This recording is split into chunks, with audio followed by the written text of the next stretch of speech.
Apoio Cultural Unimed. O melhor plano de saúde é viver. O segundo melhor é Unimed.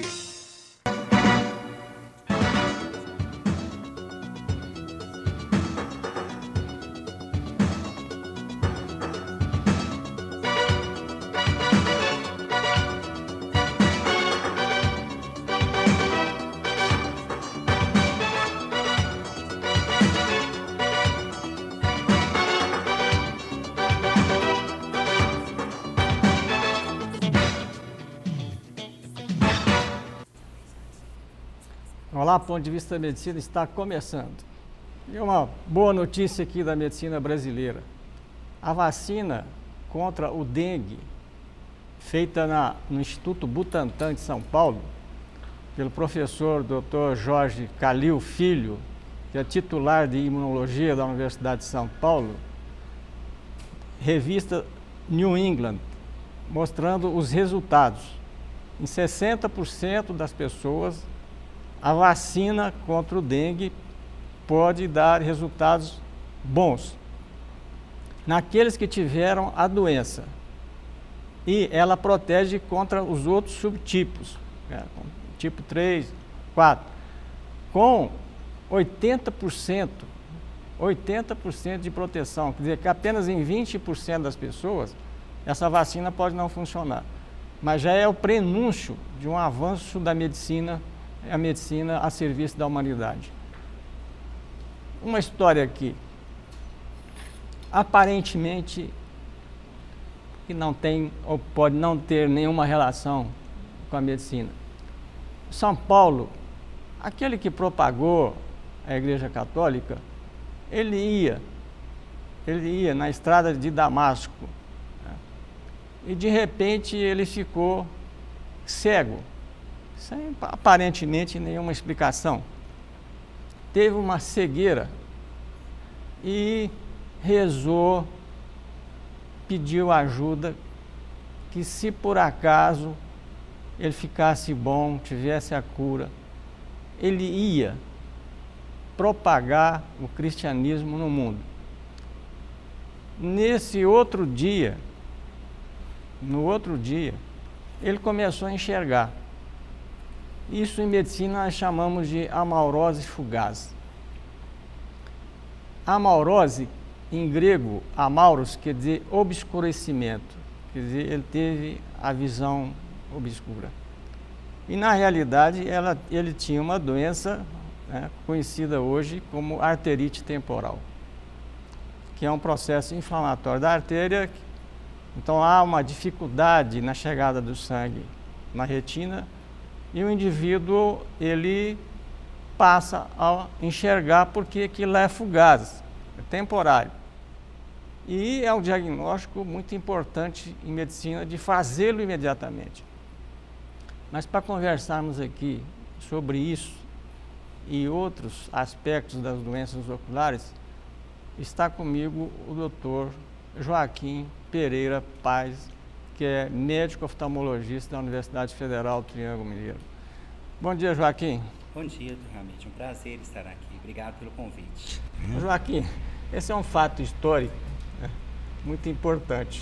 Sim. Quer dizer, arterite temporal já existia há 2000 anos, mais ou menos. Não é uma doença nova. Como é que você vê isso, Joaquim? Quer dizer, ela é até uma doença reumática, né? Sim. É uma doença autoimune, mas que o médico, qualquer que seja a especialidade dele, se a visão voltou, tem alguma outra possibilidade de não ser arterite temporal? A gente pensa principalmente nos problemas vasculares mesmo, né? Vasculares associados, porque realmente, como o senhor bem explicou no começo, é algo que está deixando de levar o nutriente, o oxigênio, né, para a retina, aquele tecido vascular tão importante para a formação da visão, que deixou de receber esse suprimento por algum motivo e de repente recebeu de novo, né? Por isso fugaz, né? Relacionado a algum processo vascular, alguma vasculite, né, associado. É a primeira coisa que nós pensamos para investigar, né? Com toda certeza. Até o nome também é sugestivo, né? A artéria temporal, ela chama temporal porque ela passa por aqui. A têmpora, quando a gente vai perdendo o cabelo aqui, vai envelhecendo. E é uma artéria importante, né, em relação ao suprimento vascular. E ela tem outras manifestações, até antes de ir para o oftalmologista, é a claudicação de mandíbula, onde abre e fecha, parece que não está conseguindo fechar. Além de outras manifestações de dor articular, etc. Quais são as outras doenças vasculares, Joaquim? Eu sei que o lúpus é uma delas, né? Sim. Que compromete também a visão. A visão, tem arterites de artérias menores, né, que também podem estar associados, como várias outras doenças reumáticas, né? A gente fala muito que a oftalmologia, apesar das pessoas acharem que o olho é um órgão tão pequenininho, digamos assim, e parece até... Tem gente que acha que a gente vai fazer oftalmologia, a gente não faz medicina. Tem até paciente que pergunta e fala, mas o senhor fez medicina primeiro para fazer oftalmologia ou você já entra direto na oftalmologia? Na verdade, grande parte das doenças sistêmicas podem acometer o olho, né? A artrite reumatoide, que não é uma doença vascular especificamente, mas autoimune, né? Associada, também pode estar acometendo o olho, seja a reumatoide na sua forma tradicional ou na juvenil, o lúpus, como o senhor citou aí, as espondilites, né? Todas elas também tendo relação, né? Aliás, é importante que você for espondilite, a primeira manifestação é o comprometimento ocular, que precede, às vezes, em 6 meses até 1 ano. Quer dizer, o oftalmologista, ele pode fazer o diagnóstico e triá-lo depois. Exatamente. Porque as manifestações na coluna vertebral, às vezes elas demoram. Sim. Tem um estudo que foi feito, eu acho que foi na Holanda, foi na Europa, né? Lá eles viram que tem casos com 2 anos. Só depois de 2 anos do problema ocular, da iridociclite, né? Isso, a iridociclite. Ô Joaquim, nesse caso aí de arterite temporal, como é que vocês tratam que nós utilizamos corticosteroides? Quer dizer, além disso, qual é outro tratamento? Na parte ocular mesmo, a gente acaba não interferindo com outras medicações, porque medicações tópicas ali não vão ter um grande efeito, porque o problema realmente está atrás e está relacionado ao vaso, e o que realmente também a gente preconiza é o corticoide. Também a gente acaba utilizando, mas logicamente o tratamento a gente acaba fazendo junto com o reumatologista em relação ao uso do corticoide. Corticoide sistêmico. Vê aqui, você falou corticoide. O pessoal anda com muito medo de usar corticoide porque dizem que pode causar catarata ou glaucoma. Eu não sei qual é a sua opinião, porque eu tenho uma opinião de que... Mas vou ver a sua opinião primeiro. Sim. Em relação ao glaucoma, mais do que nunca, para nós é bem comprovado que o que levaria ao glaucoma seria o corticoide tópico, ou seja, o corticoide em forma de colírio, mas usado por um tempo muito prolongado e de forma descontrolada. Porque se a gente vai fazendo o acompanhamento, nós, por exemplo, prescrevemos um corticoide em forma de colírio para o paciente, que ele precisa utilizar, aí a gente usa e vai medindo a pressão, 15 dias a gente tem certeza que não dá nada. Seria a partir de 15 dias a 1 mês, que começa às vezes a elevar, e depende da sensibilidade de cada pessoa.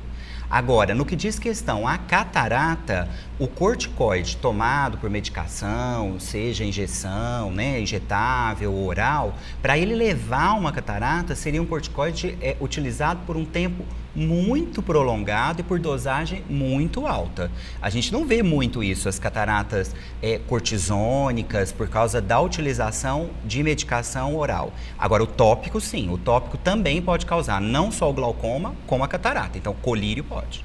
Então, acho que ficou claro aqui que existe um consenso, porque o pessoal, às vezes, fica muito receoso de utilizar uma droga excepcional no tratamento de muitas doenças, não apenas doenças reumáticas. Sim. Agora, usar uma dose pequena por tempo, ou mesmo grande por 1 ano, não há problema nenhum. Porque há uma associação também, né, Joaquim, que com outras causas que causam catarata. Sim, com certeza. Quais seriam, afora o envelhecimento? Sim. Além disso, algumas doenças também podem favorecer a catarata surgir mais rápido. A própria diabetes, descontrolada, poderia estar favorecendo o surgimento. Uveites de repetição poderiam estar favorecendo o surgimento de catarata, né?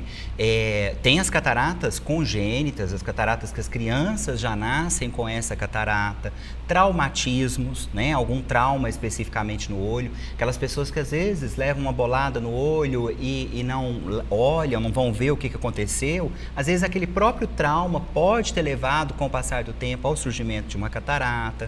Né? Joaquim, mas eu tinha que levar uma bolada e não procurar. Infelizmente, tem muitos que não mas procuram. Mas leva bolada, mas essa bolada não alteraria a visão de imediato? Sim, tem alteração de imediato. Aí tem gente que acha que fica esperando, como muitas pessoas, acho que em várias doenças, ficam esperando assim, não, vou ver se melhora. Né? Vou esperar uma semana, vamos ver se vai melhorando gradativamente. E, na verdade, às vezes vai acontecendo outras coisas, né? A retina de escola, né? Vai aumentando a pressão ocular e outras coisas relacionadas. Você falou em pressão ocular agora? Existe uma certa controvérsia, porque a Sociedade Brasileira de Oftalmologia, ela diz que é de 22 a 24, que é acima disso. Agora, esse acima disso, quando é que se fala, não, esse indivíduo está com a pressão intraocular aumentada? Ou só a medição, ou teria que ter outros exames? Hoje, mais do que nunca, nos novos consensos, nós tivemos um congresso aqui em Uberaba, inclusive do Triângulo Mineiro, a semana passada, e trouxemos especialistas do Brasil todo, inclusive tinha um de glaucoma e foi muito bem discutido isso. Hoje em dia não dá para falar muito somente com o valor da pressão. Por quê? Porque, na verdade, as córneas das pessoas são muito diferentes. E se a córnea for uma córnea mais espessa, uma córnea mais grossa, ela realmente pode ter uma pressão mais alta. Então, às vezes, a pessoa tem uma pressão mais alta, mas você vai ver a espessura da córnea dela é uma espessura maior. Então, aquela pressão é compatível com a espessura da córnea dela. Então, depende de um outro fator. Depende de outro fator. Então, isso é a mesma coisa em relação à pressão arterial. Ninguém pode falar que uma pressão arterial acima de 14, o indivíduo está hipertenso. Mesmo até é importante para vocês também isso, sim. O consenso do Colégio Americano de Cardiologia, ou britânico, estabeleceram como pressão normal até 150/90. Agora, bem aferida. Mas agora, se o indivíduo tiver 152 ou 155, vamos considerá-lo como doente? Então, por isso que essa dúvida que sempre tive em relação à pressão ocular. Sim. Mas, no pior dos mundos, qual é a máxima? Hoje a gente fala que o limite melhor seria de 10 a 20, seria o melhor. Quando você tem uma pressão 22, uma pressão 24, aí você vai avaliar, como falamos, a espessura da córnea, vamos avaliar a escavação da papila do nervo óptico no fundo do olho, vamos ver os vasos no fundo do olho, se eles não têm alguma deflexão, avaliamos o campo visual, aí diante disso a gente vai ver se essa pressão seria normal ou não para a pessoa. Uma pressão 24 é uma pressão um pouquinho maior, mas às vezes até um limite de 22 é um limite que a gente considera tranquilo, dependendo da espessura da córnea. E isso que o senhor tocou no assunto é bem importante, porque tem pessoas, a gente recebe muita gente no consultório, às vezes, com pressão 18, que não é uma pressão considerada anormal, e já assustadíssima, pensando que já está com glaucoma, que vai perder a visão, que vai ficar cega, porque às vezes alguém, por má informação, citou para ela que era uma pressão muito alta. Né? Joaquim, você falou espessura de córnea. Essa palavra córnea, do ponto de vista etimológico, quer dizer duro. Tem alguma relação de dureza, consistência? A córnea, ela tem, inicialmente, ela é, no nosso desenvolvimento ao longo da vida, até a gente chegar ali, pelo menos ao final da adolescência, ela tem uma elasticidade para poder se acomodar. Aí depois, realmente, ela vai ficando dura. Tanto que hoje já existem processos que, para tentar reverter, ou pelo menos estabilizar alguns problemas oculares, como, por exemplo, o ceratocone, que a córnea, ela tem um formato côncavo. E no caso do ceratocone, ele tem um formato de cilindro mesmo, cônico, né? Fica parecendo um cone.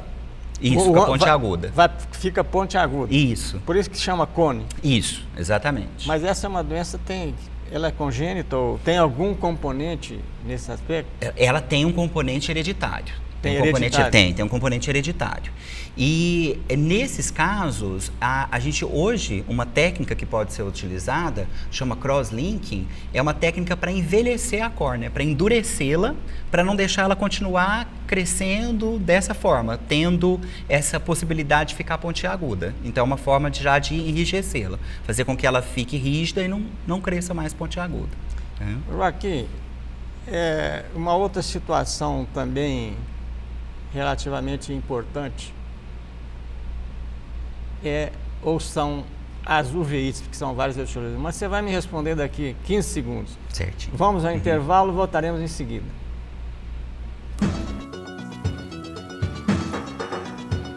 Cuidar de cada detalhe, esse é o plano.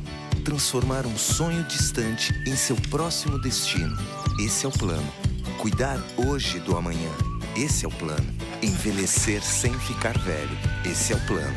Conseguir almoçar em casa, esse é o plano.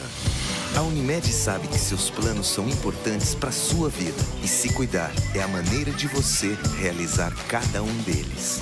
Cuidar de você, esse é o plano. Unimed. Pera, gente. Carlos. Essa aqui é a Laura. Ela quer te conhecer. Oi, Carlos. Oi, Laura.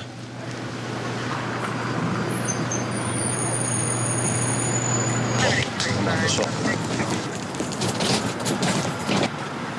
Você não precisa conhecer para doar. Doe sangue. Compartilhe a vida. Apoio Cultural Unimed. O melhor plano de saúde é viver. O segundo melhor é Unimed.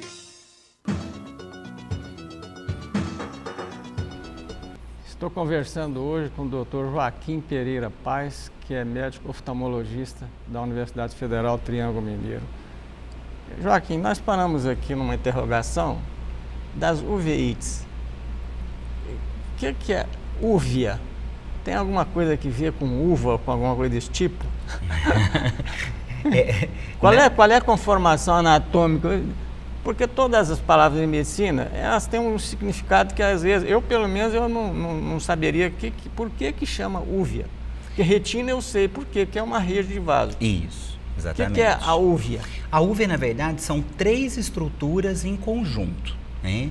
É a íris, que é a que dá aquela parte colorida, especificamente no olho. É o olho azul, verde, esse Isso, negócio? Exatamente. É aquela estrutura que dá essa cor do olho, essa é a íris. A coroide, que é a parte vascular, inclusive que está debaixo da retina, bem vascularizada, e o corpo ciliar, que é quem produz o humor aquoso, que é o líquido que dá a pressão intraocular. Certo. Né? Então, essas 3 estruturas em conjunto constituem o que nós chamamos de úvea.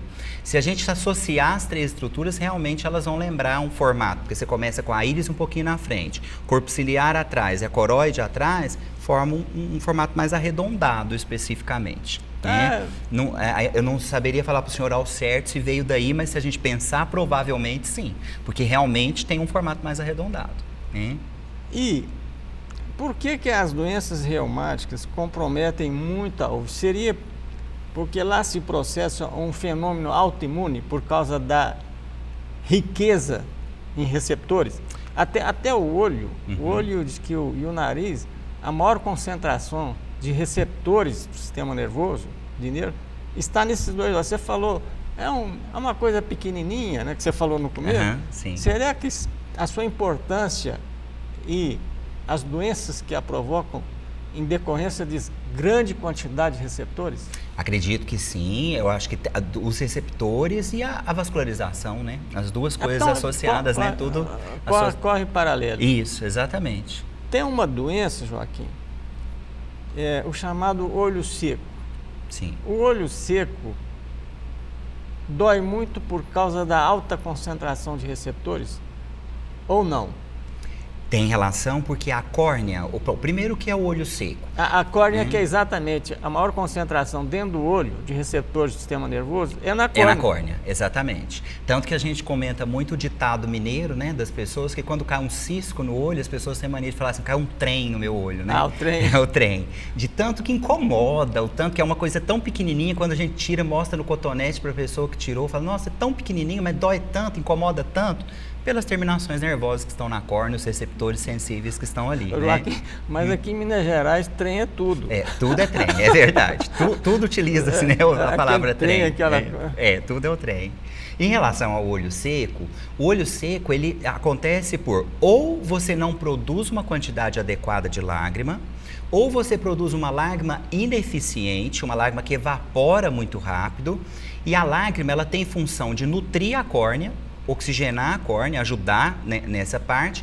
E claro, a gente fala da lubrificação, formar uma superfície mais regular para o olho para formar a imagem. E realmente o olho seco a visão fica mais baixa, incomoda muito porque você não tem essa lubrificação, então quando você passa a pálpebra em cima da córnea, você sente como se estivesse passando algo arranhando mesmo, ou excitando aquelas terminações nervosas que estão ali, né? Então realmente incomoda, tem uma sensação de areia no olho, é um olho mais dolorido, né? Na síndrome do olho seco, né? Hoje a gente já chama até de síndrome do olho seco, né? Especificamente. Mas você falou que a lubrificação, vamos dizer, o umedecimento é para não deixar a córnea ficar mais dura. Também. Uhum. E isso faz parte da causa do olho seco. Sim, sim. Mas tem outras causas? Tem. O uso de medicações pode levar ao olho seco, porque algumas medicações, principalmente psicotrópicos, muitos deles levam ao olho seco. Claro que é risco-benefício, né? Não é nada que leva a um olho seco severo, mas às vezes deixa um olho um pouquinho mais seco. Os fenômenos da própria mulher no período de menopausa, né? Que já tem todas aquelas alterações hormonais que também podem levar ao olho seco. Doenças reumáticas podem levar ao olho seco, né? Aliás, tem uma famosa, né? Que é o Sjögren, né? Isso, exatamente. Até é importante explicar aqui que seca não apenas o olho, mas outros lugares também. Até a tosse pode ser uma primeira manifestação de olho seco. Então tem o olho seco localizado, quer dizer, e aquele decorrente de alterações sistêmicas. Como na síndrome de Sjögren. Sim. Sim. Agora, existe algum tratamento além de umidificação? Não, o tratamento, sim, o principal é a umidificação. Só que em alguns casos o olho seco é tão severo que a gente tem que obstruir o ponto lacrimal, né? O pontinho aqui da lágrima que fica aqui no canto, que drena a lágrima até para dentro do nariz, né? Para o canal lacrimal.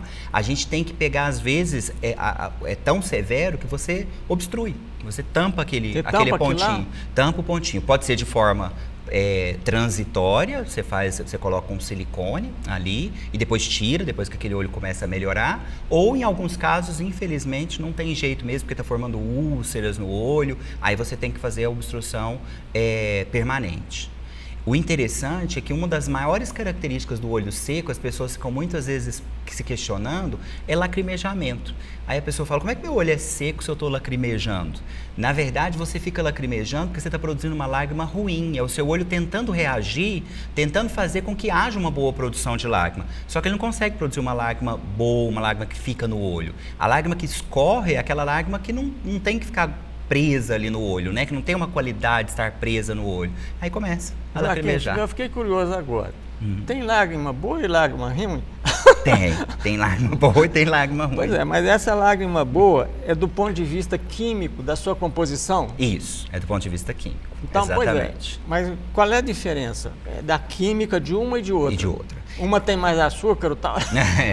O que, na verdade, faz com que a lágrima seja boa para os nossos olhos é uma lágrima que tenha a camada de baixo, são 3 camadas de lágrima. Uma parte é muco, né, mucina mesmo, a água, que é a maior parte da lágrima, e a que fica mais por baixo é a parte gordurosa. O ideal é que você tenha uma quantidade não exagerada, mas uma quantidade adequada da parte gordurosa para que a lágrima fique mais presa no olho, que ela não evapore com tanta facilidade. Então, a lágrima boa é a lágrima que tem essa distribuição adequada. Porque também se tiver gordura demais, a lágrima fica, que a gente chama de saponificada. Ela fica parecendo um sabão mesmo, sabe? Puxa, Fica bem, e assim, é uma lágrima ardida, uma lágrima que o paciente reclama muito mesmo. Lembrando sabão mesmo, não só no seu aspecto, como nos seus sintomas mesmo. Joaquim, então o oftalmologista tem que ter um telescópio no olho. Ele tem que ter para saber a diferença ali, se tem gordura ou não, tem que ter um telescópio. Não é à toa que os nossos aparelhos ampliam muito a imagem, né? Exatamente para isso, um telescópio ali mesmo, né? É um telescópio para que a gente possa identificar algumas características, né? Joaquim, catarata, que é a coisa, talvez o arroz e feijão, não sei, o olho tem tanta doença que ninguém pode falar, não, arroz e feijão não. Mas é uma entidade que tem uma alta prevalência. Prevalência é incidência. O pessoal fala incidência, mas está errado, é prevalência. Da velhice? A principal causa de catarata é a catarata senil, da velhice. Só que hoje em dia, nós temos visto muito, a radiação ultravioleta está muito intensa. Né? E a gente tem visto, às vezes o paciente chega no consultório com 40 anos, 45, com catarata, aí você fala, nossa, mas já catarata? Já. E um dos grandes fatores, a radiação ultravioleta. Tem favorecido muito. Quer dizer que ficar na praia há muito tempo não é coisa boa? Principalmente sem óculos de sol com proteção, né? Tem que ter o óculos com a proteção, não, né? Acho que é importante aqui, o doutor Joaquim falou uma coisa, quer dizer, vai à praia, coloca o sol, porque senão é até uma informação de saúde pública aqui, né? Com certeza, com certeza. É importantíssimo. A gente fala tanto na dermatologia, né? No uso do protetor câncer, solar, do câncer de pele, mas também em relação ao olho. Um bom óculos com proteção UVA e UVB, né? Tem que ver se tem a proteção das duas radiações. Das duas radiações? UVA e UVB. Né, que é o melhor mesmo pra gente, que não é só catarata, né? A radiação ultravioleta, ela tem muita relação com pterígio, que é aquela carninha que as pessoas às vezes confundem com catarata, mas chama pterígio. Pterígio, fiquei curioso, tem alguma coisa que ver com pássaro ou não? Não. Porque o pterígio tem a ver apenas o formato que eles falam de asa. Ah, pois lembra? Asa. O pássaro nesse sentido, da asa, isso. Quer dizer que... O termo pterígium, né? Tem uma classe, quando a gente fez vestibular, tem esse negócio aí de passarinho ou coisa, isso, né? Tem a ver com a asa, porque ele realmente tem um corpo e uma cabeça, e ele lembra uma asa mesmo, né? O senhor faz assim, né? No olho. Não tem outro jeito. A única forma de curar o pterígio é raspar, fazer a cirurgia. E é interessante que hoje em dia as pessoas, tudo de novidade na medicina, tudo é laser, né?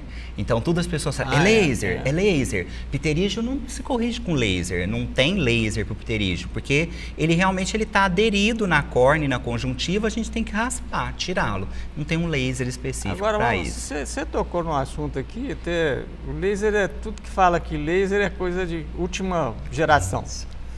Com certeza, as pessoas entendem assim. Qual é a utilização específica do laser em oftalmologia? O laser depende porque o laser, as pessoas têm que saber que tem vários tipos de laser, vários tipos de onda, né, do laser especificamente. Então o laser ele vale para várias coisas.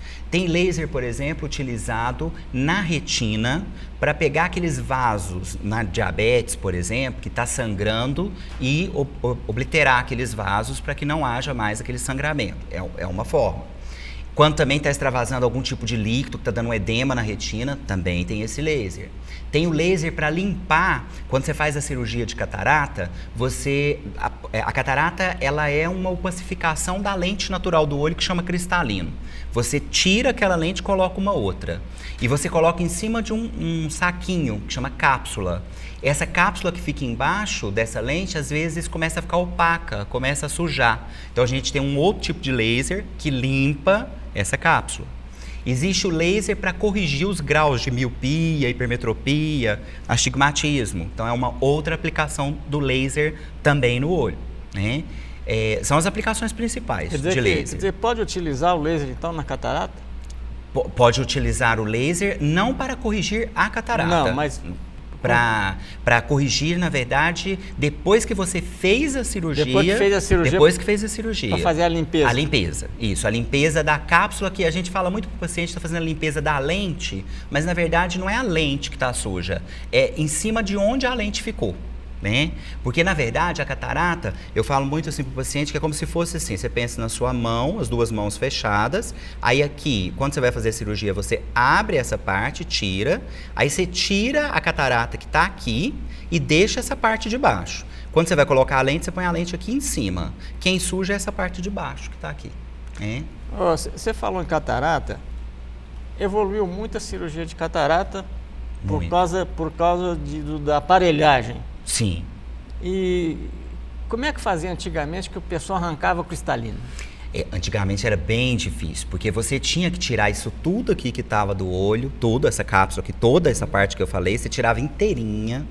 Você tinha que... Aí não dava para implantar a lente, muitas vezes. Às vezes a pessoa ficava com uma visão até abaixo do esperado, porque não tinha... A lente, essa lente, ela tem um poder, mais ou menos, em cada pessoa, de 24 graus. Aí você tira, como se a pessoa ficasse com esses graus todos, né?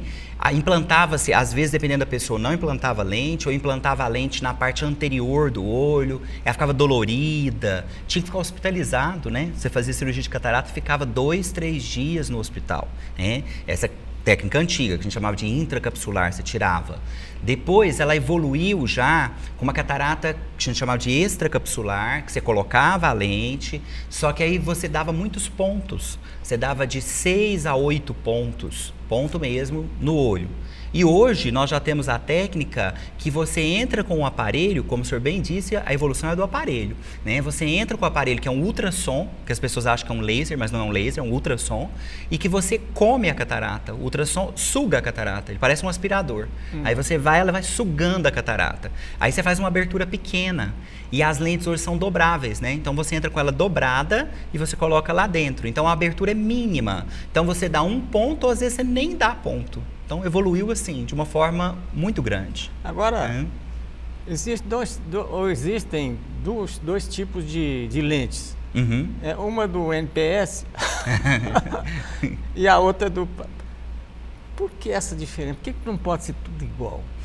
Na verdade, é custo. A questão é custo, e as lentes, hoje, as melhores, sem sombra de dúvida, são as dobráveis. Muitas vezes não se tem as lentes dobráveis. Como o senhor apresentou no começo, eu sou médico lá da UFTM. Na UFTM, nós temos a lente que é oferecida à população, não é uma lente de qualidade ruim, ao contrário, é uma lente de qualidade boa. Ela não é uma lente importada, é uma lente nacional, mas que a gente consegue uma boa visibilidade, um conforto muito bom para o paciente, inclusive, né? Acho que essas lentes também evoluíram muito, evoluiu-se bastante. Antes a gente tinha lentes nacionais que eram assim, muito ruins. Eu costumava até comparar para o paciente que era como se eu estivesse comparando assim, um carro nacional, né? Coisa com um bem importado, bem diferente, né? Hoje melhorou bastante já. O Volkswagen, era uma comparação comparação. Assim. Essas diferenças do ponto de vista médico, de saúde pública, elas não deveriam existir, né? Não, de maneira alguma. Com certeza não deveriam existir. Agora, em relação à catarata também, além disso, qual é o outro aparelho para direcionar exatamente na cirurgia? Até esqueci o nome dele, eu vi uma vez aí, que tem um aparelho para não sair do foco, não operar além daquilo que precisa. Na verdade, o próprio aparelho de facoemulsificação, que é o que a gente está fazendo, a cirurgia, que faz do ultrassom, ele já tem toda uma dimensão para que isso não aconteça. Só que a gente faz vários exames, né? Hoje em dia também, para fazer a cirurgia de catarata, não é simplesmente você ir lá, olhar que tem a catarata e pronto. Que exame tem que fazer? A gente tem que fazer exame de retina, para poder ver se a retina está boa, se aguenta o próprio processo cirúrgico, faz o da espessura da córnea, quantidade de células da córnea, porque você vai aplicar um ultrassom. E esse ultrassom, você tem que ver se aquela córnea tem quantidade de células que suporta esse ultrassom, né? Mas como é possível fazer uma contagem de célula que é microscópica? Por isso mesmo tem um aparelho que chama microscopia especular. Ele conta e conta as células. Ele mostra, ele faz a fotografia, doutor Ramiro, o senhor olha assim as células direitinho, sabe? O formato das células. A gente que estuda e gosta de ver, igual o senhor vê ali, ó, característico. Você vê, dá para contar a célula? Dá, ele faz a contagem das células. Ele conta a quantidade das células, ele conta por um quadrante, né? E aí faz a dimensão geral das células da córnea. Vamos passar agora do duro para o mole. Sim. Vamos lá, vamos para a retina. Certo. Né? Uhum. Que é uma condição, ou melhor, são muitas condições patológicas, né? Com certeza. Uma delas é o depósito de hidroxicloroquina. Sim. Que eu utilizo muito, é um grande remédio até hoje, né? Com certeza. Agora o pessoal fica com medo de usar. Eu sei que separou o medicamento, aquilo volta ao normal. Quer dizer que seria um depósito transitório. Sim. E por que ele é transitório? Por que é fácil de varrer, vamos dizer? Sim. Até mesmo pela vascularização da própria retina, né? Ela retira os resíduos. Retira os resíduos. Eu acho assim, as pessoas não precisavam ter assim tanto medo na utilização da hidroxicloroquina, porque na verdade, é lógico, o benefício, né? Vocês como reumatologistas sabem o benefício muito maior do que a gente. E assim, a frequência de pessoas que a gente vê que tem um depósito a ponto de atrapalhar realmente a visão do paciente naquele período é muito pequeno, né, doutor Ramiro? Pequeno. É muito pequeno. É 1%. E geralmente é por aí mesmo. E a maior parte assim, a gente vê dos colegas reumatologistas, eles são muito cautelosos, né? Quer dizer, vai começar a usar, pede um mapeamento, pede para a gente ver, depois está usando, no meio do tratamento, pede para ver de novo, tá? Ou aumentou dose, ou mesmo que diminuiu, pede para olhar a retina de novo. Não, né? aliás, Então, a dose, Joaquim, né? a dose é insignificante, não pequena, altera ali muito assim, pequena. né?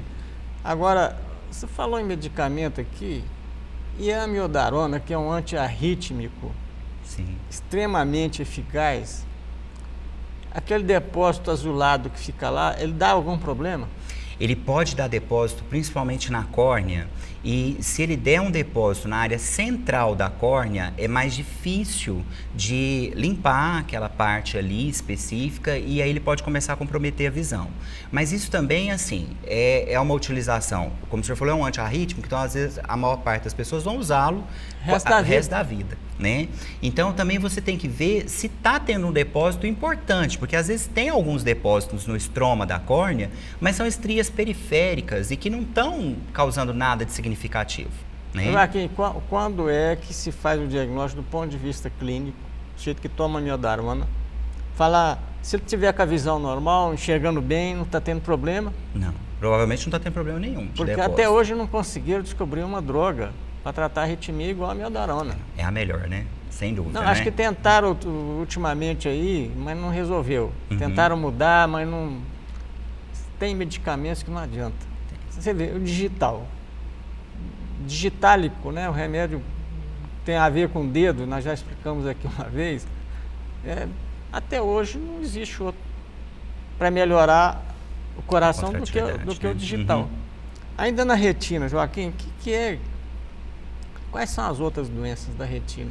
Olha, a retina, na verdade, como o senhor mesmo disse no começo, é uma especialidade, assim, tem tanta doença na retina, porque é tanto que as pessoas fazem oftalmologia e depois subespecializam em retina, né? Ainda subespecializam em retina clínica e retina cirúrgica, então, assim, que na verdade tem. Mas as doenças mais comuns na retina tem. No nosso meio, até por uma questão de saúde pública, a gente lembrar a retinopatia diabética. O diabetes.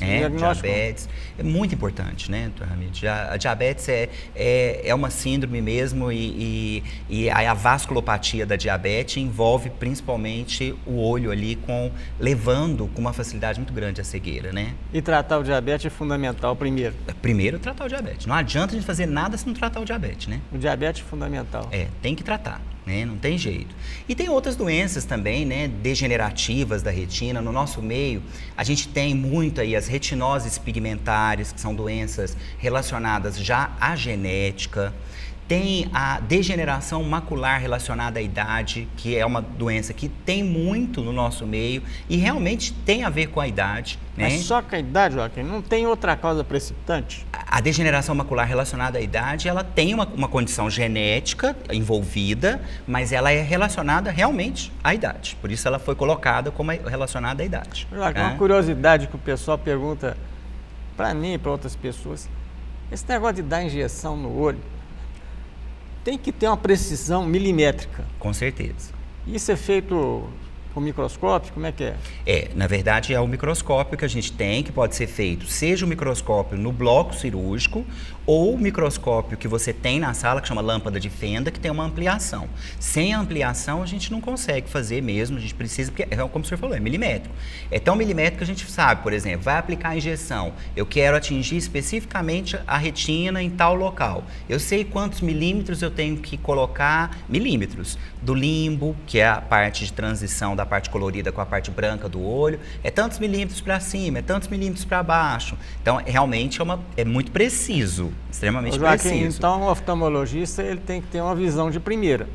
Tem, com certeza. Tem que ter visão muito boa. Tem que ter uma visão de primeira, porque além do microscópio, o seu olho tem que funcionar. Com certeza. Uma visão tridimensional muito boa, né, para poder facilitar tudo, inclusive nos aspectos cirúrgicos e tudo. Tem que ter uma visão muito boa. Você fala no aspecto cirúrgico, você acha que as indicações de cirurgia em oftalmologia, qual é o percentual de condições cirúrgicas, quer dizer, há necessidade de cirurgia? Mas você vai me responder daqui 15 segundos. Vamos ao intervalo, voltaremos em seguida. Apoio Cultural Unimed. O melhor plano de saúde é viver. O segundo melhor é Unimed. A tuberculose é a doença que mais mata jovens e adultos em todo o mundo. E o que mais surpreende é que essa enfermidade tem cura. O tratamento oferecido gratuitamente pelo Sistema Único de Saúde garante a cura de quase 100% dos casos de diagnóstico precoce. Mas o principal obstáculo para o controle da tuberculose é o abandono do tratamento, que dura cerca de 6 meses e promove melhoras significativas desde o início. A tuberculose tem cura. Basta seguir o tratamento até o fim. Cuidar de cada detalhe, esse é o plano. Transformar um sonho distante em seu próximo destino, esse é o plano. Cuidar hoje do amanhã, esse é o plano. Envelhecer sem ficar velho, esse é o plano. Conseguir almoçar em casa, esse é o plano. A Unimed sabe que seus planos são importantes para a sua vida e se cuidar é a maneira de você realizar cada um deles. Cuidar de você, esse é o plano. Unimed. Estou conversando hoje com o Dr. Joaquim Pereira Paes, que é médico oftalmologista da Universidade Federal do Triângulo Mineiro.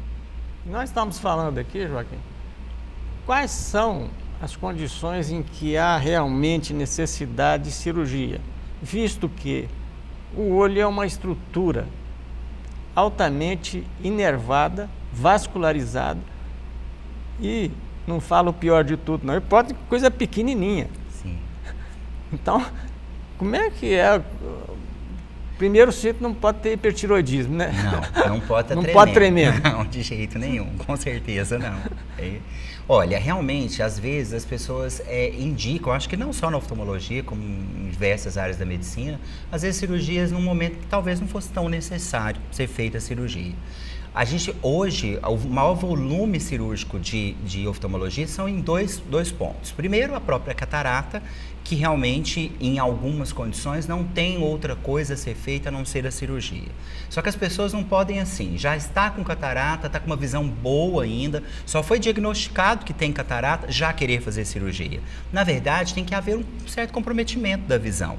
A gente não precisa deixar mais a catarata ficar muito velha, muito antiga, porque aí ela fica mais difícil de ser feita.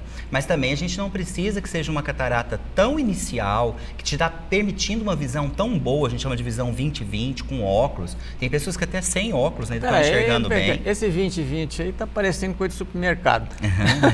Mas o que é esse 20/20? Esse 20/20 é uma medida que eles fizeram em pés, né? Então eles falam assim, que a visão que você sentado ali naquela cadeira, que deveria ficar a 20 pés, ou 6 metros da projeção especificamente, você está enxergando o que é projetado para 20 então, pés. Então é 20 pés, né? Sim. Cada pé tem 30 centímetros, qual é a conta em metros? Em metros, 6 metros. Em torno de 6 metros. Não enxergou 6 metros. Pronto. Isso, exatamente. É até importante explicar para a população que a medicina tudo tem explicação. Então, esse 20/20 é uma medida acima ou além da qual, se não enxergar, não tem que operar. Exatamente. Aí, às vezes, por exemplo, você está numa catarata que você coloca o óculos, não melhora a visão, né? Você fica mesmo com o óculos, a visão está ruim. Então, tá um momento que você tem que fazer a cirurgia de catarata. Essa é uma das que a gente faz até bastante. Pterígio, que a gente comentou, o pterígio também é uma coisa assim. O pterígio, ele pode voltar, é uma degeneração que pode voltar. Então, o ideal é que se faça a cirurgia se ele estiver te incomodando, se ele estiver atrapalhando a visão, ficando muito vermelho, porque tem uns pterígios que ficam muito vermelhos, então também tem que ser feita. E hoje nós estamos no boom das cirurgias refrativas, né? As cirurgias refrativas são aquelas cirurgias para corrigir os graus de problemas, as chamadas ametropias que as pessoas têm.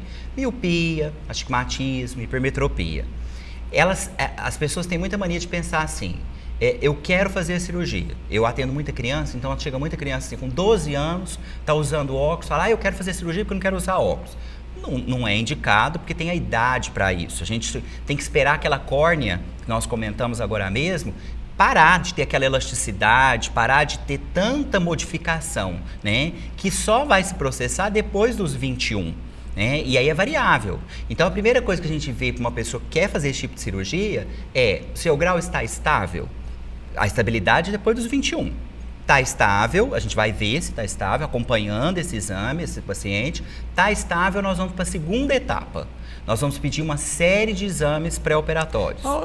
Joaquim, você falou uma série de exames. Uhum.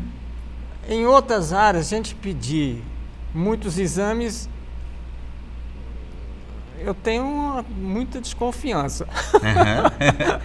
Eu tenho muita desconfiança que é exame complementar. Sim. Até eu acho que nós já comentamos aqui inúmeras vezes, no caso não específico de oftalmologia, exame não faz diagnóstico. Com certeza.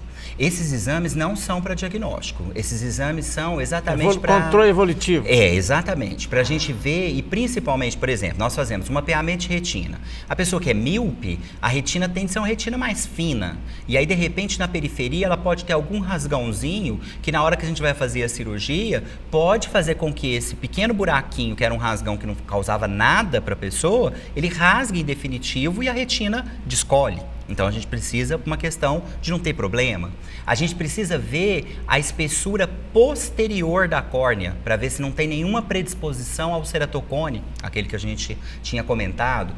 Pedir a espessura, que nós falamos agora mesmo da córnea, quantidade de células da córnea, porque nós vamos aplicar um laser. Será que a córnea suporta esse laser?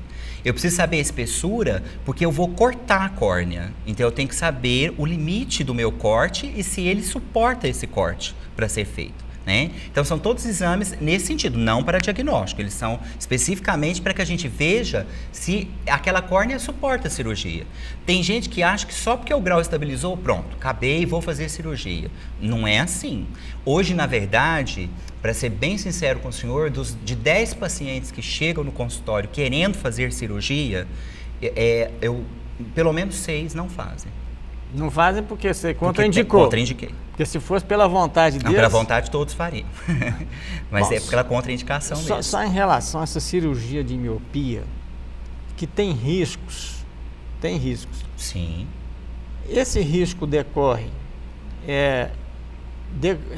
em consequência de imperícia ou é natural por causa da dificuldade? É claro que imperícia fica afastado. Uhum. Quais são os outros riscos?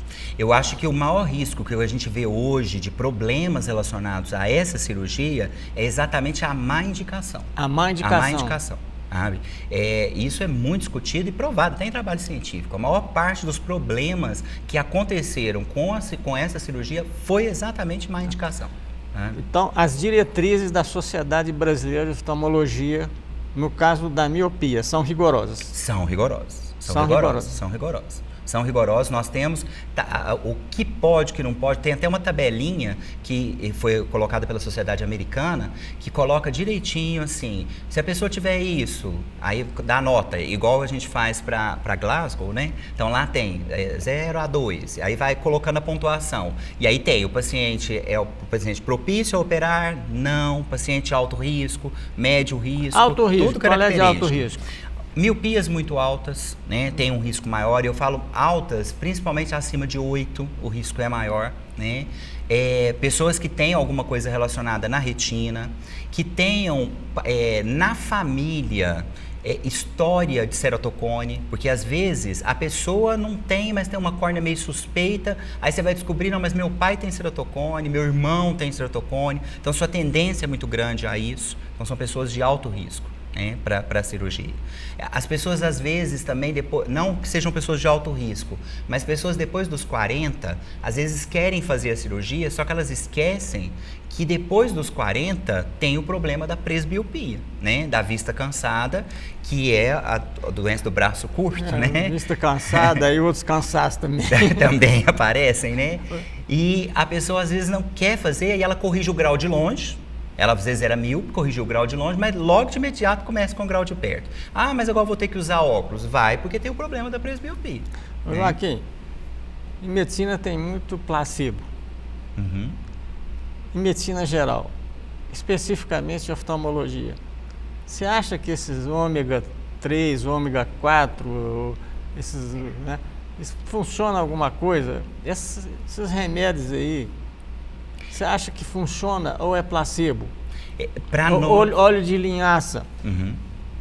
Para nós, no que diz questão ao olho seco, a gente vê uma melhora. Assim, não vou falar para o senhor que tem uma melhora significativa. Tem trabalho científico relacionado ao olho seco. Não, mas fora do olho seco. Só do olho seco. Não, o que a gente vê mais é relacionado com o olho seco. Para nós, o ômega e o óleo de linhaça está muito relacionado com o olho seco, principalmente com aquela parte gordurosa da lágrima para segurar mais a lágrima no olho. É onde a gente tem um emprego, uma relação a isso. Agora, tem muitas vitaminas que são prescritas, igual o senhor mesmo já falou aí, às vezes as pessoas fazem até formulações com vitaminas e tudo, que não tem comprovação científica nenhuma de melhora para o olho.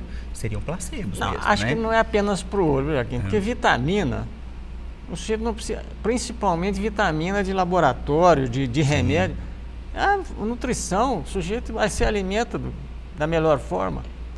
Porque existe muito essa propaganda de laboratório, de ômega 3, de óleo de linhaça. Sim. Isso não adianta nada, né? Vamos deixar claro aqui, porque é para a população. Ou você acha que funciona? Não, como eu falei para o senhor, a única coisa que eu vejo para nós, e mesmo no geral, na medicina mesmo, para mim, que eu vejo de melhora mesmo, e não são todos os pacientes também, né? Fique bem claro que às vezes, né, a gente passa óleo de linhaça para o paciente e às vezes não tem uma melhora do olho seco, às vezes a gente tem que intervir de outras maneiras mesmo. Né? Nesse olho seco da terceira idade, não vamos falar em velho, não, da terceira idade, a lubrificação eventual por colírio. Sim. É interessante. É interessante, com certeza. E resolve bem. Esse não é placebo. Não é placebo. Resolve bem. Resolve bem. Sem dar o nome comercial, qual é o nome científico? Na verdade, as lágrimas que tem aí, elas são lágrimas artificiais mesmo. Esses lubrificantes são lágrimas artificiais. Eles tentam simular a constituição da lágrima. Então, eles têm água, têm hiperosmolose, de uma forma geral, para reter mais ali a água naquele componente. Tem os sais minerais que tem na água especificamente, proteína. É uma mistura dessas substâncias. Né? Eles simulam uma lágrima. Só que, claro que para simular essa lágrima e para mantê-la, a maioria deles tem conservante. Né? O que varia de uma lágrima para outra do ponto de vista comercial, na maioria delas, é o conservante. Hein? Quer dizer, comercial não é apenas em outras especialidades médicas, mas Tem a pressão comercial também, oftalmologia. Com certeza, com certeza. Tem em todas. Em todas. Infelizmente. Infelizmente, com certeza.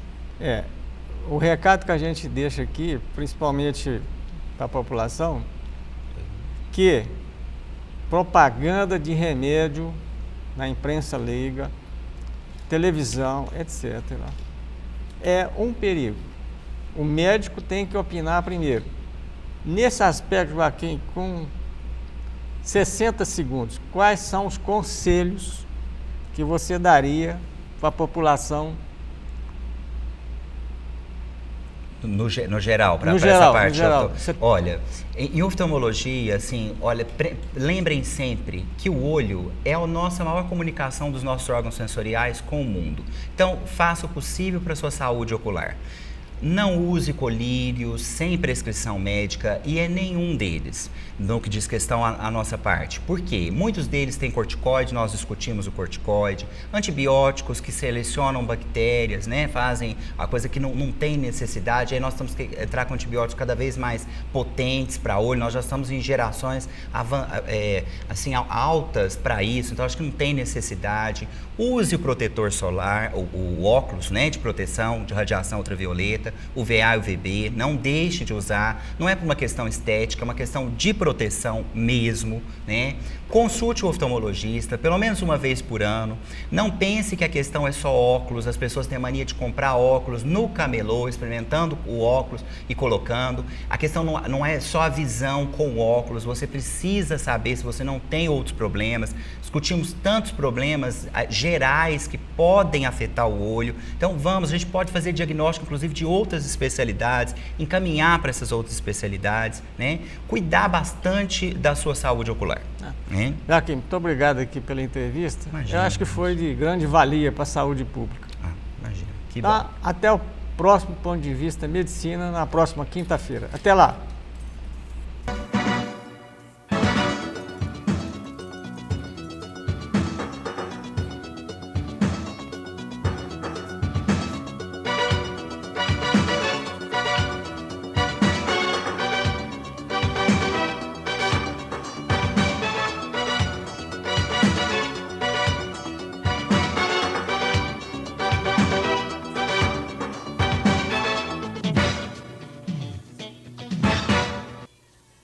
Apoio Cultural Unimed. O melhor plano de saúde é viver. O segundo melhor é Unimed.